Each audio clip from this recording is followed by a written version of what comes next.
ഈ channel subscribe ചെയ്ത് bell button click ചെയ്യൂ. വാഹന ലോകത്തെ വാർത്തകളും വിശേഷങ്ങളും നിങ്ങൾക്ക് നോട്ടിഫിക്കേഷനായി ലഭിക്കും.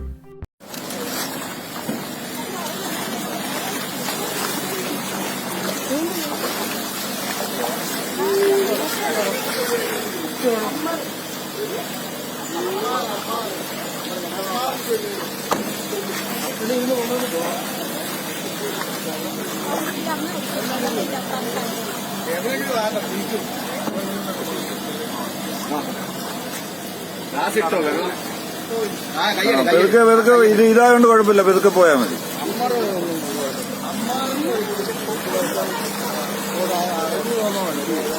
ദുബായിൽ നിന്ന് ഇറക്കിയതോ? Dubai registration. പിന്നെ ഓരോ വലിയ ലൂക്ലിക്കാർ പോകുന്നവന്മാർക്ക് ആടാ.